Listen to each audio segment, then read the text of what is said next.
لە ماڵی لەنیا فەلاحم لە ناحیەی سیروان یەکەمی سەراستێرێم لە بەشی زانستی توانیوێتی نمرەی 100 لە پۆلی 12 بەدەست بێنێت.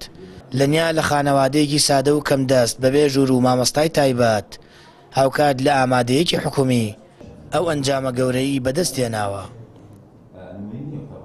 ئەوە فەزڵێکی گەورەی بۆ ئێمە ناز و نعمەتێکی گەورەی خی گەورە فەزلی لەسەر کردووی مەڕاستی بەسەری کردوینەتەوە. ئێمە سوپاس و ستایشی خی گەورەکەین پێش هەموو شتێک.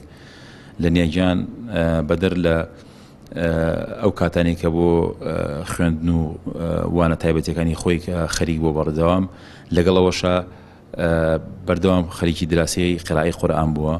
الحەمدوللا قۆناغێکی باشی بڕیوە لە مەسلەی قرائی قورئانە و تدریسی باشی کردووە و ماوەی ئەم پۆلی 12 بە تایبەتی چونکە لە بەرەوەی ئەرکی زۆر قورس بوو ئەرکی گران بوو کەمێکدا بڕا لە بەرەوەی کە وانەکانی بەڕاستی قورس بوون و خۆی تەرخان کرد بۆیکەوە ئەم ساڵ پۆلی 12 بەسەرکەوتووی و ئامانجێکی هەبوو بۆ ئامانجە بگات خۆی لە زۆر شتدا بڕی بەستەنها خەریکی کاری خوێندنی پۆلی 12 بوو.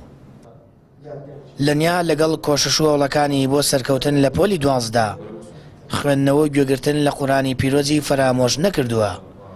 لەنیا قوتابی دەستگای نووری حیکمەیە و شێوازەکانی خوێندنەوەی قورئانی پیرۆزی لەو دەستگایە خوێندووە. عادەتەن پۆلی 12 ڕێگرنیە لە هیچ شتێک ئەتوانی بۆ منە بێجکە لە ئەو مەنهەجانەشی کە کتێبی کەش بخوێنیتەوە و هەروەها قورئانیش ئەتوانی بخوێنیتەوە چونکە ئەمە پێویستیکی ڕۆحی و دەرونیە هەموو مرۆڤێک پێویستی پێیەتی. من لە پۆلی 12 عادەتەن زیاتر کاتەکان بۆ سعیکردن تەرخان کردە بەڵام قورئان گوێگرتن لە قورئانیش فرامۆژ نەکردە چونکە بە پێویستیکی ڕۆحی و دەرونی خۆم زانیوە.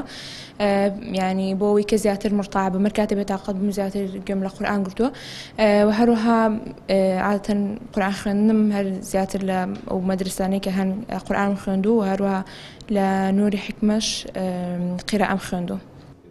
لەنیا لە ژووری کۆششی ڕۆژانەی کە ئەوکات ژووری میوانی خانەوادەکەیە وتەیەکی هەڵواسیوە کە دەڵێ ئەگەر بتوانی خەون بە شتێکەوە ببینی ئەوە دەتوانی بەدەستی بێنی. لەنیا لە ئێستادا بە خەونەکەی گەیشتووە و خەونەکەی بۆ خۆی و خانەوادەکەی هێناوەتە دی. لە ئایندەدا لە کۆلێژی پزیشکی بەشی پزیشکی گشتی دەخوێنێت. لەنیا وەک خۆی ئاماژی بۆ کرد بۆ ئەوەی بگات بەو ئەنجامە لە مۆبایل و ئامێرە تەکنەلۆژیەکان و سۆشیال میدیا دوور کەوتوێتەوە. سامان فەتاح کەناڵی ئاسمانی پەیام ناحیەی سیروان.